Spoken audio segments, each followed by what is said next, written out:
ഭാരത് ജോഡോ യാത്രയുടെ രണ്ടാം ഘട്ടം പ്രഖ്യാപിച്ചു കോൺഗ്രസ്. ഈ വാർത്തയിലേക്ക് വരും. ഇപ്പോൾ ശശി തരൂർ മാധ്യമങ്ങളെ കാണുന്നു. അതിലേക്ക് നമുക്കറിയാം, പക്ഷേ അതിന് അങ്ങനെയല്ല കാണേണ്ടത്. എന്തായാലും ആ തീരുമാനം ക്ഷണിച്ചവർ തന്നെ എടുക്കട്ടെ, അവർ പ്രഖ്യാപിക്കും. ഇല്ല, എനിക്ക് ക്ഷണമില്ല. ഇല്ല,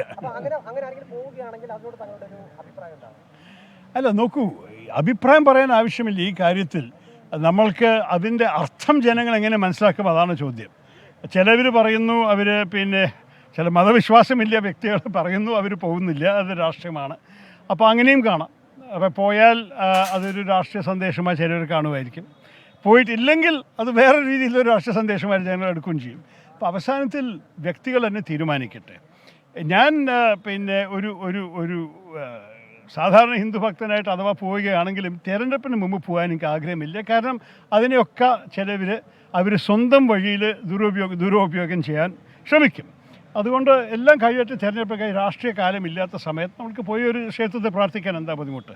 പക്ഷേ ഇപ്പോൾ അത് പോകുമ്പോൾ ചില പ്രശ്നങ്ങൾ ജനങ്ങളുടെ മനസ്സിൽ വന്നാലോ എന്ന് പറഞ്ഞിട്ടാണ് ചിലവർ ചിന്തിക്കുന്നത്. മുഖപത്രമായ സുപ്രഭാതം ഇന്ന് പറഞ്ഞിരിക്കുന്നത് സോണിയാഗാന്ധി സീതാറാം യെച്ചൂരിയുടെ ആർജവം കാണിക്കണം. ബാബറി പള്ളി പൊളിച്ച സ്ഥലത്താണ് ഇത്തരത്തിൽ ഒരു ക്ഷേത്രം കഴിയുന്നത്, അതവിടെ പോകരുതെന്ന് പറഞ്ഞിട്ടുണ്ട്. അതിനോട് അങ്ങയുടെ അല്ല, നോക്കൂ, ഇതിനെക്കുറിച്ച് എനിക്ക് സോണിയാഗാന്ധിയോട് അഭിപ്രായം പറയാൻ ആവശ്യമില്ല. സോണിയാഗാന്ധിക്ക് എല്ലാം അറിയാം, അവരെന്നെ തീരുമാനിച്ചോട്ടെ. എനിക്ക് സീതാറാം യെച്ചൂരിയുടെ കാര്യത്തെക്കുറിച്ച് നമുക്കറിയാമല്ലോ. കമ്മ്യൂണിസ്റ്റ് പാർട്ടിക്ക് മതവിശ്വാസമില്ല. അപ്പോൾ ഒരു ക്ഷേത്രത്തിൽ പോകേണ്ടതെന്ന് അവർ സ്ട്രിക്ട്ലി രാഷ്ട്രീയ രീതിയിൽ മാത്രമേ കാണുന്നു. അത് ലോജിക്കലാണ്, അങ്ങനെയാണ് അവർ. പക്ഷേ ഞങ്ങളുടെ പാർട്ടിയിൽ അങ്ങനെ ഒരു മതവിശ്വാസക്കുറവൊന്നുമില്ല. എല്ലാവർക്കും അവർ സ്വന്തം മതത്തെ വിശ്വസിക്കാം. ആവശ്യമുള്ളവിടെയൊക്കെ നമ്മുടെ വ്യക്തിപരമായ ഭക്തം ഒക്കെ കാണിക്കാം. ഞാൻ ഇന്ന് രാവിലെ ക്ഷേത്രത്തിൽ പോയി ഇറങ്ങിയതിൻ്റെ അടയാളം എൻ്റെ മുഖത്ത് കാണാമല്ലോ. അപ്പോൾ ഇതെല്ലാം എല്ലാവർക്കും ചെയ്യാനുള്ള അവകാശമുണ്ട്. അത് ഞാൻ പറയുന്നത്. ഞാൻ സീതാറാം യെച്ചൂരിയെ വലിയ പേഴ്സണൽ ലെവലിൽ ഇഷ്ടപ്പെടുന്നെങ്കിലും കൂടി അദ്ദേഹത്തിൻ്റെ രാഷ്ട്രീയ വിശ്വാസം എൻ്റെ അല്ല. അവർ സ്വന്തം ഐഡിയോളജി ഉണ്ട്. കോൺഗ്രസിന് സ്വന്തം ഐഡിയോളജി ഉണ്ട്. BJPക്ക് വേറെ ഐഡിയോളജി ഉണ്ട്. ഈ മൂന്നെണ്ണത്തിൽ നമ്മൾ ഒന്നായി കാണാനൊരു ആവശ്യമില്ല. മുസ്ലിം ന്യൂനപക്ഷ വിഭാഗങ്ങളെ ഇത്തരത്തിൽ പ്രകോപിപ്പിച്ച് അവിടേക്ക് പോകണമെന്ന് ഒരു നിലപാടാണ്. അല്ല, അത് എന്നോട് ചോദിച്ചത് കാര്യം. എന്നോട് എല്ലാവരും ഉപദേശം തന്നിരിക്കണം. എനിക്ക് അതിന് മറുപടി പറയാൻ ആവശ്യമില്ല.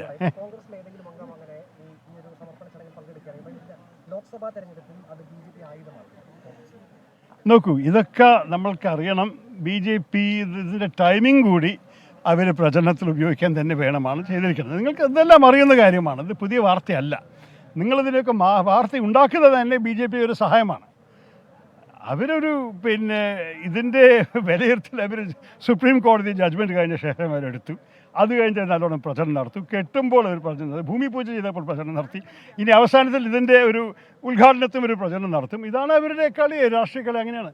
ഞാൻ ജനങ്ങളോട് ചോദിക്കുന്നത്, നിങ്ങളുടെ ജീവിതത്തിൽ ഈ സർക്കാർ എടുത്ത ചില തീരുമാനങ്ങളുടെ കാരണം വല്ല ഗുണമുണ്ടായിട്ടുണ്ടോ? നിങ്ങളുടെ ജീവിതത്തെ വല്ല മെച്ചപ്പെടുത്തിയിട്ടുണ്ടോ? 10 വർഷം മുമ്പ് നിങ്ങൾ തൊഴിൽ കിട്ടുമെന്ന് വിചാരിച്ച് നരേന്ദ്രമോദിക്കും BJPക്കും വോട്ട് കൊടുത്തവർക്ക് ഇപ്പോൾ തൊഴിലുണ്ടോ? ഇതൊക്കെയാണ് ഞാൻ ചോദിക്കുന്നത്. നിങ്ങൾക്ക് 2 വർഷം മുമ്പ് മാർക്കറ്റിൽ പോയിട്ട് വാങ്ങുന്ന തക്കാളിയും അരിയും വെങ്കായവും ഒക്കെ നോക്കിയിട്ട് അതിൻ്റെ വില ഇപ്പോൾ കൊടുക്കാൻ സാധിക്കുമോ? ഇതൊക്കെ സാധാരണ ജനങ്ങളുടെ ജീവിതത്തെ നന്നാക്കാനാണ് ഒരു സർക്കാർ ഇരിക്കേണ്ടത്.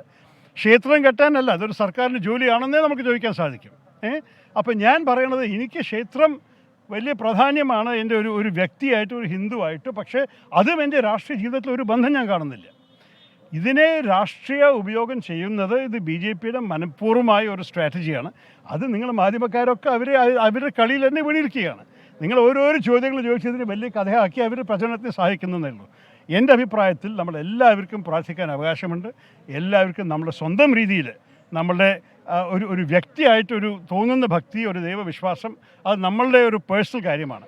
ഇതിനെ ഒരു രാഷ്ട്രീയ അഡ്വാൻറ്റേജ് ആയിട്ട് എടുക്കാൻ ശ്രമിക്കുന്ന ഒരു പാർട്ടിയെ എനിക്ക് ശരിക്കും നല്ല വാക്ക് പറയാനില്ല അതിനെക്കുറിച്ച്.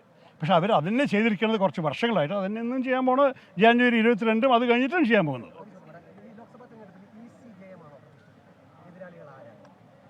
എവിടെ വെച്ചിട്ട്? പത്തനംതിട്ടയിലോ? അത് കേരളത്തിലോ? എൻ്റെയോ? അല്ല, അങ്ങനെയല്ല. നോക്ക്, ഒന്നാം കാര്യം, പാർട്ടി ഇതുവരെ സ്ഥാനാർത്ഥികളെ പ്രഖ്യാപിച്ചിട്ടില്ല.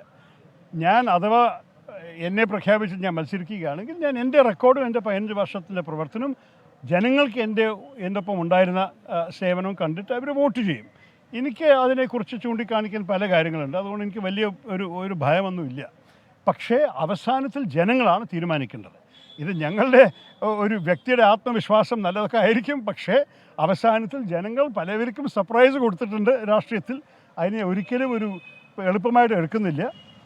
ജനങ്ങൾ ആണ് പിന്നെ നമ്മുടെ സംസ്കൃതത്തിൽ ചൊല്ലുന്നുണ്ട് ജനതാ ജനാർദ്ദൻ, അവരെന്നെ തീരുമാനിക്കാൻ പോകണം. സുരേന്ദ്രൻ പറഞ്ഞ സാധനം ഞാൻ രാവിലെ ഓർമ്മിപ്പിച്ചല്ലോ. ഏതൊരു അതിന് മറുപടി ഞാൻ പറഞ്ഞല്ലോ താങ്കളോട്.